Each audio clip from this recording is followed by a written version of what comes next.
intermediate part of the norma basalis. The intermediate part of norma basalis extends from the posterior limit of the heart palate to the anterior margin of foramen magnum. The intermediate part is divided into median portion and paramedian portion. The median part comprises vomer, basis sphenoid and basi occiput. If you take vomer bone, it is a vertical plate of bone which lies between the two posterior nasal aperture. It also forms the part of the nasal septum. Then behind the vomer you can see the basis sphenoid and basi occiput. In the basi occiput there is a projection which is projecting downwards, and that is named as pharyngeal tubercle. Coming for the paramedian part of the middle part, it comprises medial pterygoid plate and lateral pterygoid plates of sphenoid bone, greater wing of sphenoid, then squamous part of temporal bone, tympanic plate of temporal bone, and petrous part of temporal bones. First we'll see about the pterygoid plates. So we have two pterygoid plates which are part of the pterygoid process of sphenoid bone. So medial pterygoid plate and lateral pterygoid plate. The medial pterygoid plate, it lies lateral to the posterior nasal aperture, and the free posterior border of medial pterygoid plate, it forms a hook-like projection in the inferior aspect, and this is called as pterygoid hamulus.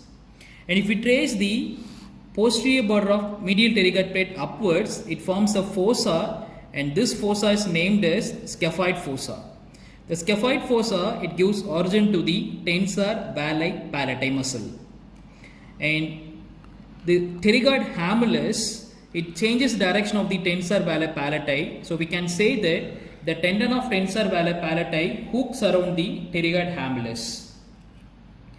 In some skulls, the posterior free border of medial pterygoid plate, it shows a triangular projection in the middle, and that is named as processus tubarius, and that larges the medial end of the cartilaginous part of auditory tube. Coming for the lateral pterygoid plate, which lies lateral to medial pterygoid plate, it presents two surfaces, medial surface and lateral surface. The medial surface, it gives origin to medial pterygoid plate, and the lateral surface, it provides origin to lower head of the lateral pterygoid muscle. Then lateral to the lateral pterygoid plate, you can see the infratemporal surface of the greater wing of sphenoid. It is roughly pentagonal shape, so it presents 5 borders. So anteromedially, the infratemporal surface of greater wing of sphenoid, it forms a margin for the infraorbital fissure. Anterolaterally, you can see a raised margin, and that is named as infratemporal crest. Laterally, the infratemporal surface of greater wing of sphenoid, it articulates with the squamous part of temporal bone. You can see the articulation between these two bones. Then posteromedially, the infratemporal surface of greater wing of sphenoid, it articulates with the petrous part of temporal bone. And between their articulations, you can see a groove, and that is named as sulcus tubae. The sulcus tubae lodges the cartilaginous part of the auditory tube. And along the posteromedial aspect of the infratemporal fossa, we can see a oval slit, and that is named as foramen ovale. The foramen ovale, it forms a communication between the middle cranial fossa and the infratemporal fossa. So it conveys mandibular nerve, accessory meningeal artery, lesser petrosal nerve, and the emissary vein communicating the cavernous sinus with the pterygoid venous plexus. Just posterolateral to this foramen ovale, we can see another minor foramen, and that is named as foramen spinosum. And foramen spinosum, it conveys the nervus spinosus or middle meningeal artery. Then just behind the foramen spinosum, you can see a triangular projection just projecting downwards, and that is named as spine of the sphenoid. The spine of the sphenoid, it gives attachment to pterygospinous ligament and sphenomandibular ligament.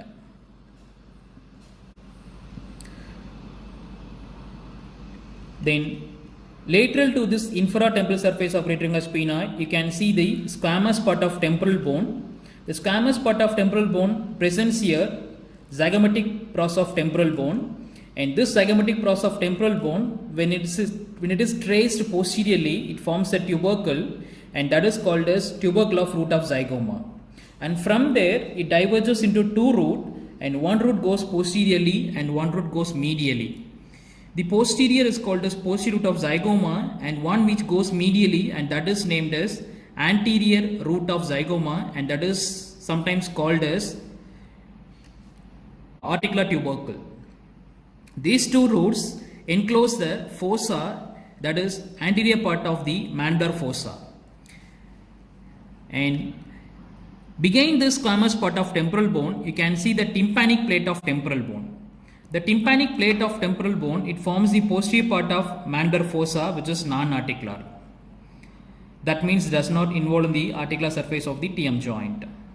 The tympanic plate of temporal bone, it encloses a styloid process, and that we call it as sheath for the styloid process. And the tympanic plate of temporal bone also forms the boundary for the external acoustic meatus. Between the squamous part of temporal bone and this tympanic plate of temporal bone, you can see a fissure, and that is called as squamotympanic fissure. The tegment tympani of petrous part of temporal bone, it intervenes between this squamous part and then tympanic plate, dividing this squamotympanic fissure two fissures further. The anterior fissure is named as squamopetrous fissure, and the posterior one is called as petrotympanic fissure. The petrotympanic fissure, it conveys the cauda tympani nerve and then anterior ligament of malleus. Then coming for the petrous part of temporal bone. The petrous part of temporal bone is the strongest bone in the skull, and it lies between the infratemporal surface of greater ring sphenoid and then basisphenoid and basiocciput. And between the apex of the petrous part of temporal bone and the body of sphenoid, you can see a foramen with irregular margin, and that is named as foramen lacerum. The foramen anterior wall of foramen lacerum, there is a canal, and that is called as pterygoid canal, which conveys the nerve to pterygoid canal and pterygoid vessels. The posterior wall of foramen lacerum, you can see the opening of carotid canal, which conveys the internal carotid artery, and that is surrounded by sympathetic plexus of nerves. The quadrilateral area in the inferior surface of petrous part of temporal bone, this area, it provides origin to levator valli palati. And behind this quadrilateral area, you can see a canal opening of carotid canal that conveys the internal carotid artery.